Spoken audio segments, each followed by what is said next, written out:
उसने कहा था मेरे पेरेंट्स स्ट्रिक्ट हैं, इसलिए अब हम नहीं मिल सकते। मैंने उसकी हर बात मान ली, हर दिन खुद को समझाया, प्यार है, इंतज़ार करना पड़ेगा। लेकिन जिस दिन मैंने उसे किसी और के साथ हंसते हुए देखा ना, उस दिन समझ आया, कुछ लोग पेरेंट्स का बहाना बनाकर किसी और की ज़िंदगी जी रहे होते हैं, और कुछ लोग सिर्फ इंतज़ार करते करते अंदर से मर जाते हैं। रात के 11:47 हुए थे। आदित्य का फ़ोन हाथ में था। स्क्रीन पर बस एक लाइन चमक रही थी, आदि, मेरे पेरेंट्स बहुत स्ट्रिक्ट हैं, अब हम मिल नहीं सकते। बस, ना कोई एक्सप्लेनेशन, ना कोई कॉल, ना कोई सॉरी। आदित्य ने मैसेज दोबारा पढ़ा, फिर तीसरी बार, फिर चौथी बार। उसके होंठ हिले। मतलब क्या? दिल ने माना ही नहीं, क्योंकि सिया वही लड़की थी जो रोज कहती थी, तुम हो ना, बस काफ़ी हो। पिछले 6 महीने से उनकी दुनिया सिर्फ चैट्स, कॉल्स और चोरी छुपे मिले हुए लम्हों में सिमटी थी। आदित्य ने टाइपिंग शुरू की। मैं वेट कर लूंगा जब तक पेरेंट्स मान ना जाएं। सीन। रिप्लाई नहीं। पहला सस्पेंस वहीं शुरू हो गया था। अगले दिन आदित्य उसी कैफे के बाहर खड़ा था जहां वो हर शुक्रवार मिला करते थे। 2 कॉफ़ी ऑर्डर की, एक अपनी, एक सिया की। दूसरी कॉफ़ी ठंडी हो गई। फ़ोन वाइब्रेट हुआ। आदित्य की सांस अटक गई। लेकिन मैसेज सिया का नहीं था, नेहा का था। तू ठीक है? कल कॉल नहीं उठाया। आदित्य ने जवाब नहीं दिया। वो बस कैफे के कांच से बाहर देखता रहा, जहां लोग हंस रहे थे, जैसे किसी को फर्क ही नहीं पड़ता। उस रात सिया का कॉल आया, सिर्फ 22 सेकंड का। सिया की आवाज़ कांप रही थी। आदि, प्लीज़ समझने की कोशिश करो, पापा को हमारे बारे में थोड़ा डाउट हो गया है, अब मिलना रिस्की है। आदित्य ने बस एक सवाल पूछा, वेट करूं? सिया ने 3 सेकंड की चुप्पी ली, फिर बोली, हाँ, थोड़ा टाइम। Call cut. आदित्य को पता नहीं था ये थोड़ा टाइम उसकी जिंदगी का सबसे लंबा समय बनने वाला है। दिन बीतने लगे। आदित्य ने खुद को समझाया, प्यार है, सैक्रिफाइस होता है। उसने सिया को परेशान नहीं किया, ना मिलने की जिद, ना कॉल की डिमांड। हर सुबह वही routine, good morning message, reply नहीं, गुड नाइट मैसेज, रिप्लाई नहीं। लेकिन ऑनलाइन स्टेटस रात 2 बजे तक ऑन रहता। सस्पेंस यही था। एक दिन नेहा ने अचानक पूछा, तू श्योर है ना, सिर्फ पेरेंट्स इशू है? आदित्य ने गुस्से में कहा, तू भी डाउट करेगी? नेहा चुप हो गई, लेकिन जाते जाते बस इतना बोली, बस देखना, कभी सच सामने आता है। आदित्य हंस दिया, लेकिन दिल अंदर से कांप गया। 3 महीने बाद आदित्य ने खुद को कन्विंस कर लिया था कि ये नॉर्मल है। लेकिन उसी दिन किस्मत ने एक और खेल खेला।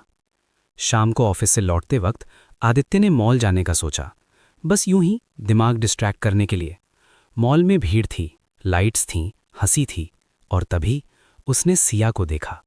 पहले उसे यकीन नहीं हुआ, फिर उसने देखा, सिया के हाथ में किसी और लड़के का हाथ था। लड़का हंस रहा था, सिया खुलकर हंस रही थी।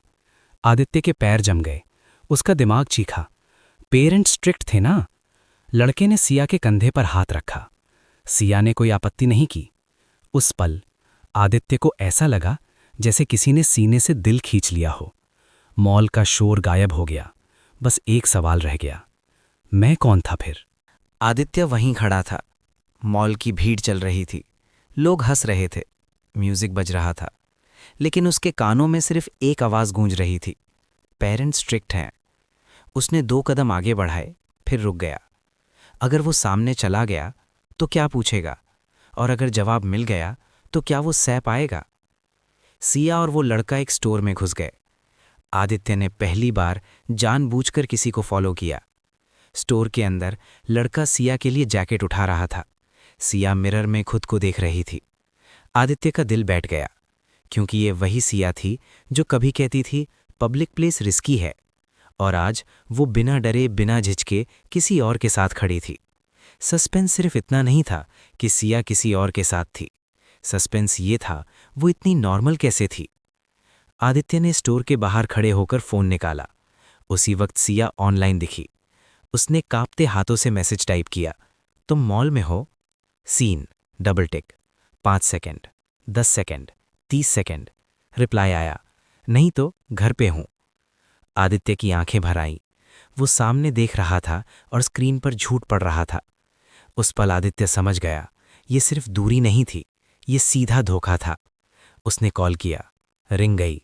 सिया ने कॉल काट दी। फिर एक मैसेज, आदि प्लीज अभी कॉल मत करो, पापा घर पे हैं। आदित्य हंस पड़ा, धीमी टूटी हुई हंसी। पापा घर पे थे और वो मॉल में थी। सस्पेंस अब सवाल नहीं था, ये कॉन्फर्मेशन था। घर पहुंचकर आदित्य ने सारा कमरा अंधेरे में रखा। वो बेड पर बैठा रहा, बिना रोए, लेकिन अंदर कुछ टूट चुका था। उसने पुरानी चैट्स खोली। हर मिस यू अब फेक लग रहा था, हर फ्यूचर प्लान अब मजाक। रात 1:32 पे नेहा का कॉल आया। आदित्य ने नहीं उठाया। दूसरी बार कॉल आया। इस बार उसने उठा लिया। नेहा की आवाज़ धीमी थी, आदि मुझे लगा था, लेकिन मुझे श्योर नहीं था। आदित्य ने थके हुए लहजे में पूछा, किस बारे में? नेहा लुकी, फिर बोली, सिया और रोहन 3 महीने से साथ हैं। आदित्य की उंगलियां फोन पर जम गईं। रोहन? उसने नाम दोहराया, वही जिसके साथ तूने मॉल में देखा। साइलेंस। पूरा सच एक लाइन में सामने था। आदित्य ने बस एक सवाल पूछा, तो पेरेंट्स स्ट्रिक्ट नहीं थे? नेहा ने जवाब नहीं दिया, क्योंकि जवाब सब समझ चुके थे। उस रात सिया का मैसेज आया, आदि मुझे तुमसे बात करनी है। आदित्य ने रिप्लाई नहीं किया। 5 मिनट बाद, प्लीज मिसअंडरस्टैंडिंग हो रही है। आदित्य ने फोन उल्टा रख दिया। पहली बार उसने इंतजार नहीं किया। सस्पेंस अब इस बात का था कि आदित्य जवाब देगा या चुप्पी ही सजा बनेगी। सुबह आदित्य मिरर के सामने खड़ा था। आंखों के नीचे डार्क सर्कल्स, चेहरे पर वो मासूमियत नहीं जो कभी सिया को पसंद थी। उसने खुद से कहा, सच सुनने के लिए तैयार होना पड़ेगा। और उसी वक्त उसने सिया को कॉल किया। रिंग गई। कॉल उठा लिया गया। सिया की आवाज, आदि? आदित्य बोला, कल मॉल में कौन था? सिया चुप हो गई।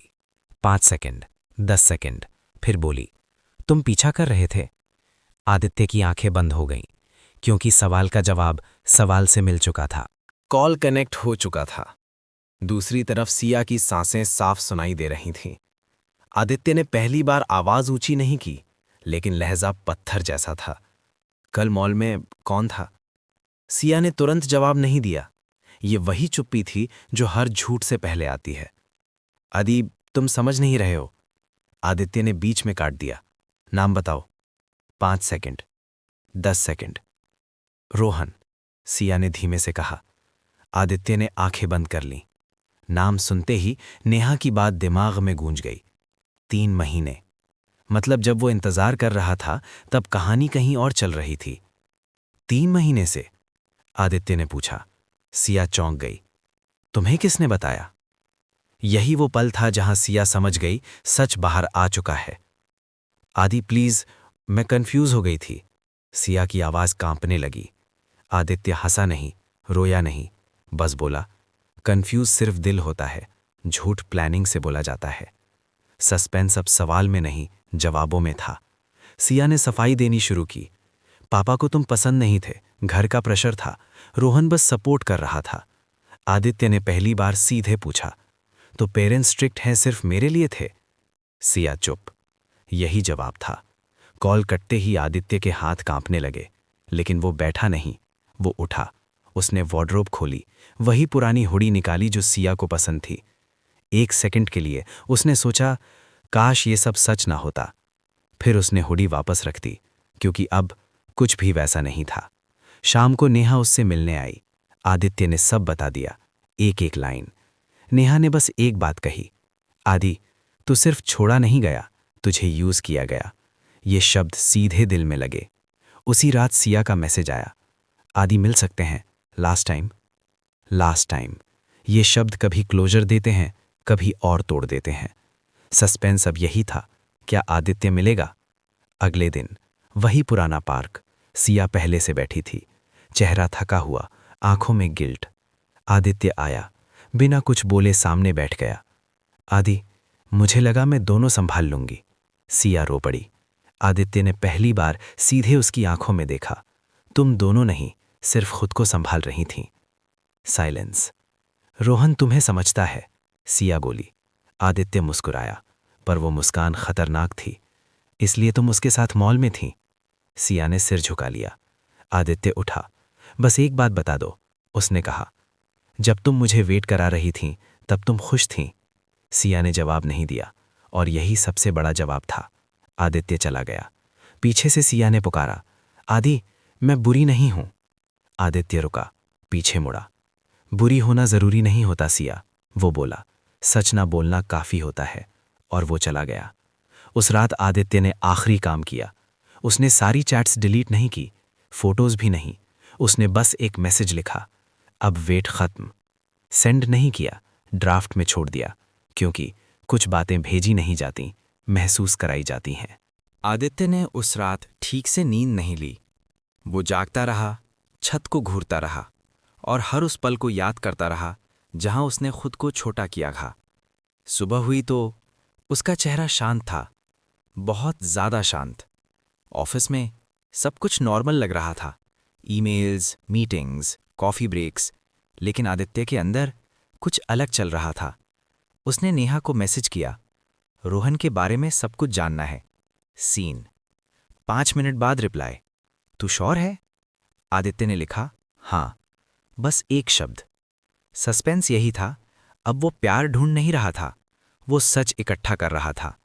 शाम तक नेहा ने सब बता दिया। रोहन एक प्लानिंग टाइप का बंदा था, रिच फैमिली, फ्लैशी लाइफस्टाइल, और सिया उसके लिए एक सेफ ऑप्शन। पेरेंट्स का स्ट्रिक्ट होना सिर्फ एक स्टोरी थी, असल प्रॉब्लम आदित्य बोरिंग था। ये लाइन आदित्य को चुभी नहीं, क्योंकि उसने कुछ और समझ लिया था। बोरिंग का मतलब स्टेबल होता है। उसी रात आदित्य ने एक काम किया जो उसके नेचर का नहीं था। उसने रोहन को इंस्टाग्राम पे सर्च किया। Public profile, pictures, mall, cafes, trips. एक फोटो पे कैप्शन था, with my peace, heart. Tag Siya. Date 3 महीने पुरानी। सस्पेंस अब इमेज में था, वर्ड्स में नहीं। आदित्य ने फोन बंद किया। उसने डिसाइड किया, मैं कुछ नहीं पूछूंगा, मैं देखूंगा। 2 दिन बाद सिया का कॉल आया। आदित्य ने उठाया नहीं। दूसरा कॉल, फिर तीसरा, फिर मैसेज, आदि, तुम बदल गए हो। आदित्य ने पहली बार रिप्लाई किया, हाँ। सिर्फ एक वर्ड, और वही वर्ड सिया को डरा गया। वीकेंड आया, मॉल वही था, लेकिन इस बार आदित्य गलती से नहीं आया था। उसने देखा सिया और रोहन सेम कॉफी शॉप में, same laughs, same comfort. Difference सिर्फ इतना था, इस बार आदित्य रेडी था। आदित्य टेबल के पास गया। सिया ने उसे देखा, चेहरा सफेद पड़ गया। रोहन कंफ्यूज्ड था। आदित्य? सिया खड़ी हो गई। आदित्य ने कामली कहा, बैठो, मैं सीन क्रिएट करने नहीं आया। सस्पेंस टेबल पे रखा था। रोहन ने पूछा, तुम कौन हो? आदित्य ने सीधा जवाब दिया, वही जिसको पेरेंट्स स्ट्रिक्ट हैं बोलकर साइड रखा गया। साइलेंस। मॉल का नॉइज भी एक सेकंड को रुक गया। आदित्य ने सिया की तरफ देखा। बस एक बात कंफर्म करनी थी, उसने कहा, तुम्हें कभी भी पेरेंट्स से मेरा नाम बताने का इरादा था? सिया ने कुछ नहीं कहा। रोहन समझ गया। आदित्य उठ खड़ा हुआ। बस, उसने कहा, अब मुझे क्लोजर मिल गया। सिया ने कहा, आदि, तुम स्ट्रांग बनने की एक्टिंग कर रहे हो। आदित्य मुस्कुराया। वो मुस्कुराहट बिल्कुल नहीं थी। स्ट्रांग बनना एक्टिंग होता है सिया, उसने कहा, पर चुप रहना ये डिसीजन होता है। वो चला गया। इस बार पीछे मुड़कर नहीं देखा। सस्पेंस यही था, ये एंडिंग नहीं थी। रात को आदित्य ने डायरी खोली। उसने लिखा, मैं बदला लेने नहीं जा रहा, मैं बस अपनी वैल्यू वापस ले रहा हूं। और पहली बार उसे हल्का लगा।